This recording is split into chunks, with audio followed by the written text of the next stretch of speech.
High family, কেমন আছো তোমরা? আশা করি তোমরা যে যেখানে আছো খুব ভালো আছো, সুস্থ আছো। আমিও ভালো আছি। গুয়াহাটি থেকে আমি মেহেক তোমাদের প্রত্যেককে আমার চ্যানেলে স্বাগত জানাই। আজকে চতুর্থ রোজা, কিন্তু আমি রোজা রাখিনি। আর আজকে একটু দেরি করেই নিচে এসেছি, কারণ আমার মোটামুটি সব কিছু রেডি আছে। আমি খালি ফুলুরিটা বানাবো আর চা বানাবো, ব্যাস। এর বাইরে আর কিচ্ছু বাকি নেই। সেই জন্য একটু মানে ঘুরে ঘুরে বেড়াচ্ছি।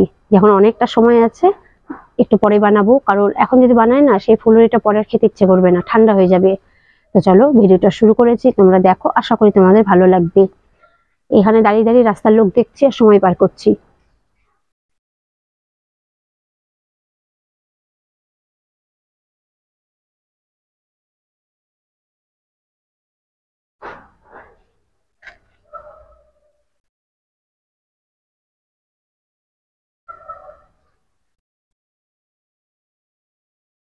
তো চলো এবার রান্না করে যাই, কারণ অনেকটা সময় আমি এইভাবে কাটিয়ে দিয়েছি। এখন যদি মানে রেডিটা করে রাখি, ফুলুরিটা পরে ভাজবো, পেঁয়াজ টেয়াজ কেটে রাখি।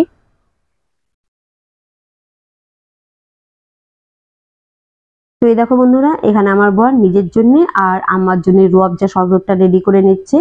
এই ইফতারের সময় আমি কিচেনে গিয়ে পরোটা, তারপরে চা, ফুলুরি এগুলো নাস্তার জন্য রেডি করি। আর আম্মা এদিকে ফলমূল কেটে ইফতারের প্লেটগুলো সাজিয়ে নেয়। আর আমার বর কিন্তু প্রত্যেক রোজাতে এই একটা কাজই করে, নিজেদের জন্য রুয়াবজা শরবতটা বানিয়ে নেয় আর আমার জন্য ম্যাঙ্গো বা পাইনাপেল। অবশ্য আমি যদি রোজা রাখি, কিন্তু এবছরে ও এখনো পর্যন্ত মানে 3 দিন ধরে কোনো শরবত বানায়নি, আজকে 4 দিনের দিন বানাচ্ছে। এর পিছনে একটা কারণ আছে। গত বছর ভিডিওতে আমি বলেছিলাম যে আমার বর সব থেকে খারাপ যে জিনিসটা বানায় সেটা হচ্ছে শরবত।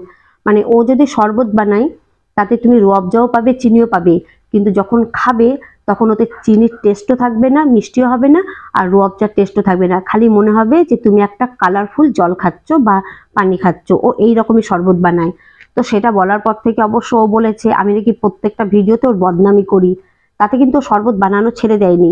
আমার ওই ভিডিওটা দেখার পর ও কিন্তু এখন সত্যি ভালো শরবত বানায়।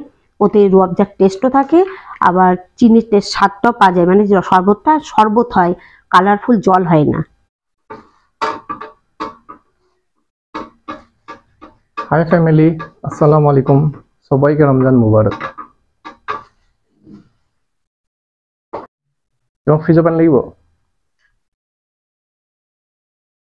তো ওদিকে তো মা আর ছেলে মিলে পুরো ইফতারিটা রেডি করে নিচ্ছে, আর এদিকে আমি চলে এসেছি রান্নাঘরে চা বানাতে। আর আজকে তো সেরকম কাজ নেই, চাটা বানাবো। আর এদিকে পেঁয়াজিটা আমি পুরো রেডি করে রেখেছি। আজান দেওয়ার পর আম্মা আর আমার বরের রোজা খোলা হয়ে গেলে দুজনে নামাজ পড়বে, তখন আমি ফুলুরিটা ফ্রাই করে নেব। ওতে আমি দিয়েছি বেসন, পেঁয়াজ কুচি, আজকে আবার আমি ধনেপাতা কুচি দিইনি, কারি পাতা কুচি দিয়েছি, ওটা আমাদের এখানে বলে নরসিংহ পাত। তারপরে দিয়েছি একটু হলুদ গুঁড়ো, লঙ্কা গুঁড়ো আর কালো জিরে। তো এই হচ্ছে আজকে আমাদের ইফতারের মেনু। এখানে আছে চিকেন পোলাও আর সাথে বুট ভাজা, আর এই মিষ্টিটা আমি সেদিন কিনে এনেছিলাম মিষ্টি। এখানে পেঁয়াজ এটা দিইনি, কারণ আম্মা নামাজ পড়া হয়ে গেছে, নামাজ পড়ে এসে নাস্তা খাওয়ার জন্য আম্মা টেবিলটা রেডি করছে। আর এদিকে আমি কিচেনে এখনো পেঁয়াজি ভাজছি। পেঁয়াজিটা ভাজা হয়ে গেলেই তারপরে একসঙ্গে সবাই মিলে বসে নাস্তাটা করব। আর আমরা ইফতারে প্রত্যেক দিন কিন্তু খুব বেশি আয়োজন করি না, কারণ যেহেতু 2-3 জনই রোজা রেখি।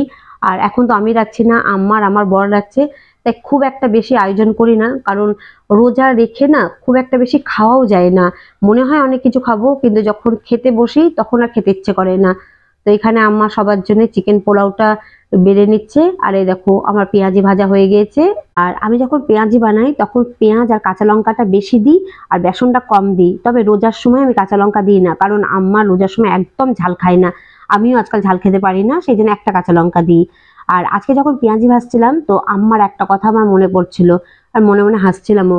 একবার রোজার টাইমে পেঁয়াজের দাম এত বেড়েছিল, মানে পুরো আকাশ ছোঁয়া। তো আম্মা প্রত্যেকদিন এসে আমাকে একটা কথাই বলতো যে মেহেক, পেঁয়াজের জন্য তুমি একটা বা দুটো পেঁয়াজ নিও, তার বেশি পেঁয়াজ নিও না। নিজেই বলতো, নিয়ে নিজে হাসতো। আসলে সত্যি সেই সময় এত পেঁয়াজের দাম বেড়ে গেছিল না, যে মনে হচ্ছিল আমাদেরকে একটা পেঁয়াজ রেখে নাস্তাটা করতে হবে, পেঁয়াজে আর খেতে পারবো না। মানে সত্যি মানে মধ্যবিত্তদের হাতের নাগালের বাইরে চলে গেছিল সেই সময় পেঁয়াজের দাম। অবশ্য আম্মা প্রত্যেকদিন কথাটা আমাকে মজা করেই বলতো, কারণ এই রোজার টাইমটা মানে আমরা বানাই অল্প আইটেম, কিন্তু একটু ভালোভাবে বানানোর চেষ্টা করি। কারণ বেশি আইটেম বানাই না, কারণ কি জানো, সত্যি কথা বলতে গিয়ে খাবার নষ্ট করাটাও ঠিক না। আর এই যে আমরা 3 জন রোজা রাখি, আমি যেন প্রত্যেকের জন্য গুনে গুনে রুটি বানাই, জানি কে কটা খাবে, তবুও প্রত্যেক দিন যখন রুটি বানাতে যাই তখন দেখি 1টা বা 2টো রুটি থেকে যাচ্ছে, সেগুলো আমাকে ফেলে দিতে হয়। তো এটাও তো একটা গুনাহ না। তাই এখন চেষ্টা করি মানে যতটা পারা যায় খাবার যাতে কম নষ্ট হয়। সেই জন্যে আমি মাঝে মাঝে আম্মাকে বলি যে একদিন করতে হবে, পুরো টেবিল সাজিয়ে খাবার দাবার রাখতে হবে, যেমন বাইরে সব ভিডিওতে দেখতে পাই। কিন্তু আম্মা বলে যে এত খাবার বানালে খাবে কে? আর এটাও সত্যি, এত খাবার বানালে খাবে কে? আর তবে আম্মা কি করে বলতো, যেদিন মানে বাড়ির সবাইকে ইফতারি দেয় বা পাড়া প্রতিবেশীদের মধ্যে কাউকে ইফতারি দেয়, সেদিন আম্মা অনেক কিছু বানায়।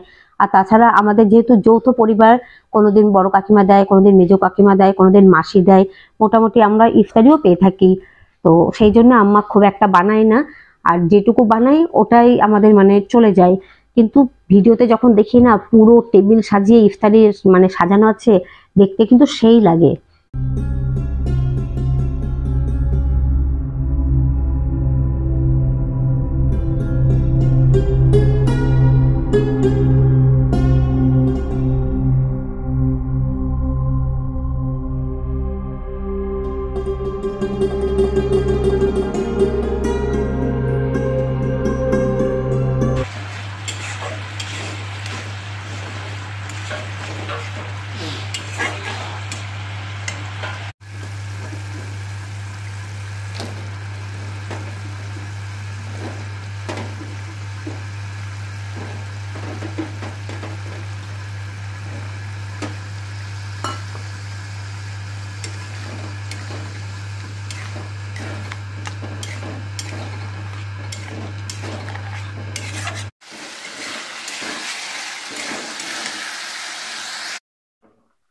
তো এই দেখো বন্ধুরা, সেহরির জন্য আমি রেডি করে ফেলেছি আলু দিয়ে কাতলা মাছের ঝোল।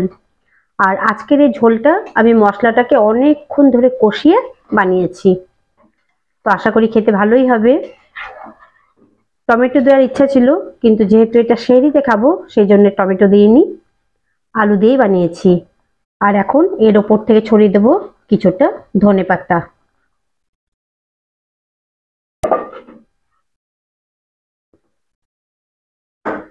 তো ফিরে এলাম বন্ধুরা অনেকক্ষণ পর, আমার সেহরি রেডি হয়ে গিয়েছে।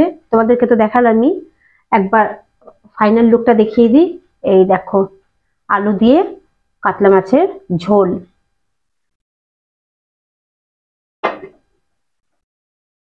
অনেকক্ষণ সময় নিয়ে আমি মানে কোনোদিন রাত্রে মানে এত সময় নিয়ে মাছ বানিয়েছি। রাত্রে মাছ আমি খুব ঝটপট বানিয়ে নিই, পাতলা ঝোল, কিন্তু আজকে একটু বেশ কষিয়ে টষিয়ে রান্নাটা করেছি। তো এখন তো ঘুমিয়ে পড়বো। তো চলো আজকের মতো ভিডিওটা আমি এখানেই শেষ করছি। যদি তোমাদের ভালো লেগে থাকে তাহলে একটা লাইক দিও। আর যদি কোনো বন্ধু আমার চ্যানেলে প্রথম এসে থাকো আর আমার ভিডিও একটু ভালো লেগে থাকে, তাহলে চ্যানেলটাকে সাবস্ক্রাইব করে দিও। আমি আগামীকাল হাজির হব একটা নতুন ভিডিও নিয়ে। ততক্ষণ পর্যন্ত তোমরা প্রত্যেকে ভালো থেকো, সুস্থ থেকো।